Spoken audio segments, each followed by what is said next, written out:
up, Bid Nerds? Your daily nerd out on the most interesting car of the day from all the automotive enthusiast auction sites. We've got a guest today. We got Lane Skelton. Look at that guy from DWA. Thanks Welcome, for Lane. joining us, buddy. Wow. Yeah, I'm excited. I'm excited to see this car that's going on. Yeah, we've teed it up offline here. I'm really excited about the most interesting car of the day, too. I love when JP shows this enthusiasm. Man, if you guys could only hear the things that we don't record. My partner, Michael Deeb, in San Francisco, over there in his studio. Hello, Michael Deeb. My name is John Polnik. I'm your host. Right here recording in the downtown Las Vegas Container Park. Lane, you're going to be joining us in Las Vegas here in just a few weeks for SEMA, and we're going to have a creator party on the 1st of November. So if you guys are coming to SEMA, mark your calendars for that evening after you get out of the convention. Come down here to the Container Park. Lots of restaurants and bars that you can kind of hang out. We're going to have an amazing display of cars in the Container Park, and we're going to do some live streaming. And folks like Lane Skelton from DWA will be there on site. What do you think of that, guys? Will Lane be able to sign autographs for, children's heads, girls' tits? I always carry a Sharpie with me. So. In your sock? Yeah, exactly. Boobs like only. Yeah. Very nice. All right, guys, what do we do on this show? If you're new to the show, thanks for joining us for your first time. If you're one of the nerd herd and you hang out all the time, we really appreciate you watching. If you haven't hit the subscribe button, do it now. What we do on the show is we find the most interesting car of the day. We may have a conversation about that car on its auction platform. We make a prediction, and then at the end of the show, we reveal what actually happened with the car's respective auction. Today's most interesting car of the day. Sometimes, I don't know, my partner, I don't know what he does in his off time, but he isn't really that great at selecting the cars, apparently. We're going to get zero views on this thing. Man, what is this stupid, not interesting car at all? What do we got? Doug DeMuro found this 2004 BMW 545i, where is it? Somewhere in Florida. Miami, Florida, with just 11,400 miles. So if this car didn't just take on, 600 gallons of water in the last hurricane, I might be out all alone on this, but having owned one of these before, I will say, without a doubt, these are one of the nicest cars you could possibly own. I am a huge fan of the Mercedes-Benz 500e that is from the early 90s. And about 10 years later, BMW started building 5 Series roughly to the 500e specifications. So this car has a 4.4-liter V8 that makes around 325 horsepower and even more torque. It's got a beautiful 6-speed automatic transmission. I know it's nothing special, but in the spirit of occasion, the fact that we have Lane Skelton, the DWA creator and podcast host, on here, if you had to have a one-car solution, I would say this is one of the greatest driving cars you could possibly own. It's a perfect car that just does everything you could ever ask a 3-box design to do. And I would say that, again, from a specification and performance standpoint, it's really not far off of one of the great cars of all time, 500e. Now, I'm not saying this thing is a 500e. This one might not even have sport suspension on it. This is probably just as vanilla and boring as possible in dark blue with cream leather. But if you had to have one car, JP, I'd be willing to bet that this old-ass BMW would give your Macan GTS a run for its money. So with 11,000 miles on it, I thought this was very interesting because it's basically like an opportunity to buy this car, again, brand new. And I also am going to say this car is not even going to bring half of its original sticker price as it sits here on Doug DeMuro's site. This car is going to go largely unnoticed, but I wanted to give it some love, a little shout-out for whatever platform this is, the E60. I owned one. It was the smartest car I ever bought. And so I'll send it to you. Lane, are you a closet BMW guy? Do you have any love for this car, or am I all alone out here? Dude, and it's okay if you don't side with me. Lane is never coming back. I'm sorry, dude, but E60s, that's where that was the Bangle design. I was in school for automotive design at that point, at the Academy of Art, and we had Bangle come by the school, and I remember when this car came out, we're like, where's the continuity of the design? It was like we had to draw these over and over, and it was just like, oh. Compared to the E39, it was just such a plastic pile of poop. Yep. And this one is the most poverty spec E60 I've ever seen in my life. Right. There's no but sport. It does have sport. It does have the 45. It does have the V8. And I do have a coworker that I work with now. Actually, he had one of these, and he loved it. He talks about it to this day, and he has a E63 wagon, AMG wagon too. So there's something there. You have something. There's something going for you, and it's the color's all right if you're blue and stuff. But I don't know. 11,000 miles is crazy, and it's totally stock. Yeah.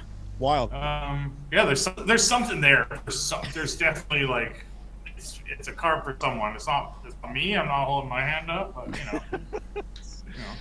Okay, JP, go ahead. It's for someone. That's for darn sure. I mean, it's in the right state. I mean, if look, the person that should buy this car and will probably own it. Is not someone that needs to worry about what's going to happen to the economy over the next 18, 24 months or even years, because they're probably going to in a nursing home and aren't going to be alive. This car, you put some golf clubs in the back or something. This is the worst color combination. You compared this thing to a Macan GTS. Are you out of your flippin' mind? Absolutely. It's just... What are you talking about? The first corner you go around this thing, it's going to be like, and then look, it's going to be parked right next to your 911 964 RSA that wound up at the bottom of the Angeles crest. This thing is garbage. Not to mention, it's garbage. I mean, like, they're so unreliable. The plastic gears. This is the kind of car that our friend Daniel from German Motors absolutely loves, because it's putting all 4 of his children through college. He's probably got 5 of them in his back lot that are just clapped out, that people have just abandoned there. This is a piece of shit car. That's a good segue. Lane, you've got kids. If one of your kids wanted to go off to college, is this a car you would consider putting them in? Oh, that's a good question. I just don't know enough about. I mean, sure, in theory, like, it seems decent for nice, that, but safe German mid-size 4-door sedan. This was that era of BMW where, like, I mean, those 7 Series now in this same era are like the most disposable pieces of crap ever. Yeah. So I don't know how close these are. I've never, I haven't really like gone into it. I don't know anyone that's owned one of these like out of lease or anything.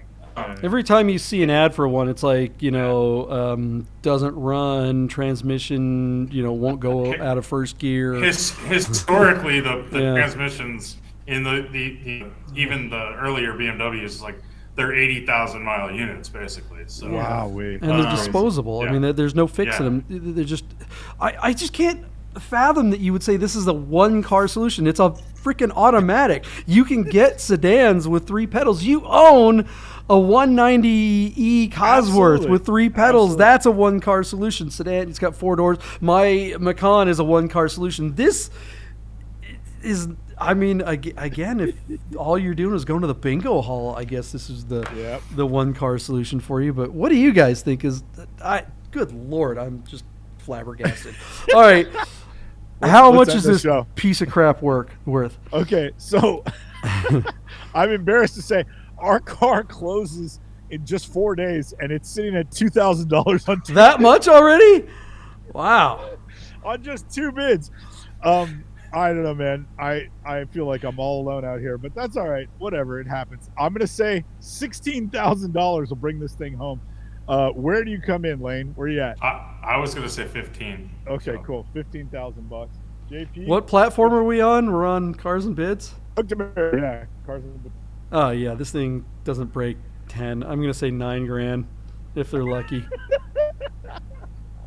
All right, just who's paying attention to this? Who wants this? Nobody.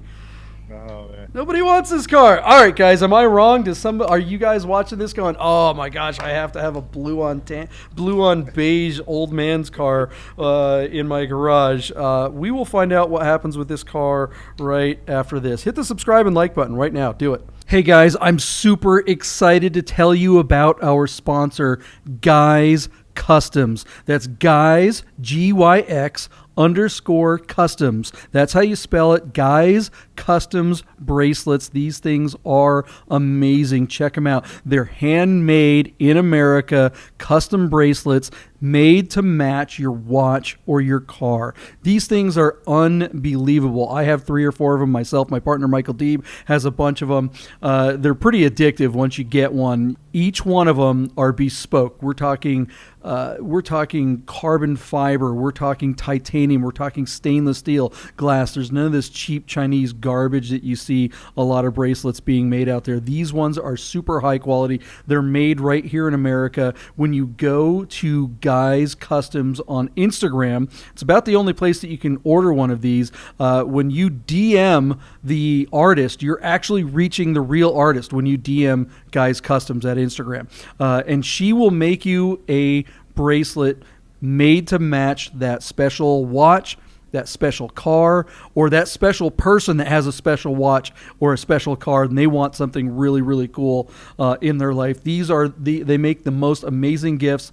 I get compliments on mine all the time. Everywhere I go, people are like, wow, that's really cool. You can see in the pictures, these beads, the colored beads are PTS. They're paint to sample. So if you have a specific color code for your car, she'll have beads made that are specifically painted to match your car or your watch. It's unbelievable. You got to get one of these Guys Customs bracelets. Check them out. They support us, and we really, really, really want to support them. Guys Customs bracelets. All right, let's get back to the bids. Let's find out how much that car sold for today. And we're back at it to Bid Nerd, your daily nerd on the most interesting car of the day from all the automotive enthusiast auction sites. We are in the future. Thanks for hanging out. Looks like, our good friend Lane Skelton. Thanks for joining us in the first half of the show, Lane. Check Lane out at DWA, Driving While Awesome, and all the other things. They're part of the Haggerty thing, but we're not, because Haggerty doesn't care about us, apparently. Yeah. Haggerty is Latin for sugar daddy in automotive speak. Ooh, that's a hot take. Maybe I wonder if we could get ourselves a sugar daddy. All right, guys, let's find out what happened on this BMW 545, the least interesting car of the day. Are we changing the shows? Are we changing the format up to the least interesting car of the day on all the automotive enthusiast auction sites? Because this qualifies. I had to have one where I could beat you, and so I had to pull a car that you cared so little about, you would just poop all over it and low bid it, and so that I could win one. Because otherwise, JP, you kind of kicked butt this week up and down all of auction sites. So our 545 BMW with like 0 miles on it, I said 16,000. Shocker, I was the high bid. Lane Skelton, who obviously doesn't know anything about cars, said $15,000, and JP, who hates everything that's not a black Porsche, said $9,000. So our largely unused 545 BMW sold for $14,600. And JP, side note that we can come back to in just a second, 46 bids on this car on Cars and Bids. Interesting to note, I won this because sorry, Deeb. I'm gonna have you say. I'm gonna have you say that again because you're really garbled up. Sometimes we've got. Just so you guys know, I know a lot of you guys watch a show regularly, and everybody thinks that it's an internet connection on Deeb's side that's the problem. It's really not. It's the software that we use. We use a software called Switcher Studio that is garbage, and we will switch to a different piece of software soon. But anytime we patch anyone in from somewhere else, the system just doesn't really like it that much. So we're working on it, guys. Bear with us. But anyways, sorry, Deeb. Go ahead and repeat what you said. The reason why I won was what again? I like hearing that again. Yeah, $14,600. I beat you on that one. 46 bids, which is very interesting. It's also interesting that Lane Skelton, who we have already concluded does not know anything about cars, was closer than I was on this one. Chalk that up to his second win of the week. So send him also a T-shirt and another Speedo for being a third nerd who beats the real nerds, which shows we don't know anything about cars. But anyway, really interesting, JP, that Doug DeMuro's got that much action on a car that you and I barely find interesting, but I was correct in this was a very interesting lot for Doug DeMuro. Yeah, I mean, this car saw more action than the Spearmint Rhino down the street from here. I can't believe how many bids this thing got. Wow. You know, That's a good take. but Doug DeMuro, this says something about his audience, I think.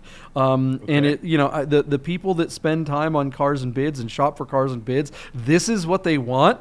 This is the car that gets them all excited. That makes sense when you look at someone like Doug DeMuro, who is the least interesting person in the car world. The guy has the worst aesthetic. And, you know, I appreciate his contribution to the whole, you know, lexicon, the whole everything, you know, all his car reviews and stuff like that. They're chock full of information, but they're just done in the worst aesthetic imaginable.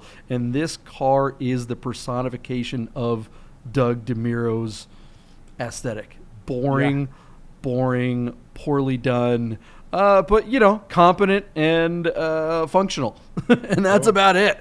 And everybody got paid, right? Somebody got a brand new car for $14,000. Somebody sold a car for $14,000, and Doug DeMuro's Cars and Bids got their commission check. So, I mean, it's a win-win-win across the board.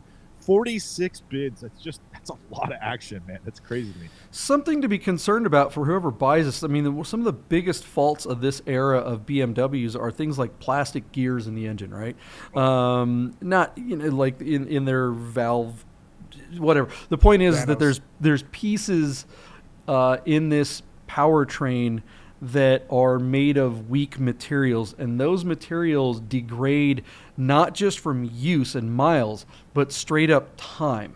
There are certain types of materials that just don't fare well over the long course of the years. And even if they're just sitting, that can sometimes be even worse. So this car being low miles, someone's going, oh, I got myself a new BMW, blip, blip, blip. Yeah, well, guess what? Those plastic gears are just as likely to break on a car that's been sitting for 15 years as one that's been driven for 15 years. So be careful, person. There's a couple of extreme climate places where you wouldn't want to buy a car that has been sitting. Vegas would be one of them. Yeah. Florida, South Florida is certainly another one of them. And then parts of the extreme north, you know, like Detroit or Chicago or Minneapolis, we wouldn't want to just And where is this car from again? Florida. Yeah, there you go. Never buy a car from Florida. Look, our friend Dwayne Wick from Wick's Garage, he suggested, he pinged me or tagged me on a photo on the Instagram machine over the weekend, and it was for a 911, like an 83 911 cab that was priced really aggressively. It was like $35,000 in some forum somewhere, but it was in Florida. And he tagged me. He's like, "Oh, this car's got, you know, producer John's name written all over it." I'm just like, "Do you know me at all? I never buy anything from Florida. It's Florida. Yeah, Florida. Stay away from Florida." All right, guys, what do you think of that result? Was that spot on? Was that car something that you would pay $15,000 for? Ew. Let's see in the comments below. How close did you guys get? Look, we've been getting some great commentary lately. Some people have been really doing well at bidding, and I frankly think they're outbidding us, Michael Deeb. We're gonna have to start making a column for fan bids that are beating the nerds on the regular basis. I'd have to. So it'll be interesting to see how people do on this particular car. But we will find out once we publish this thing. And hey, come back tomorrow after you hit the subscribe, like, and notification button, and we'll do it all again mañana. See you guys.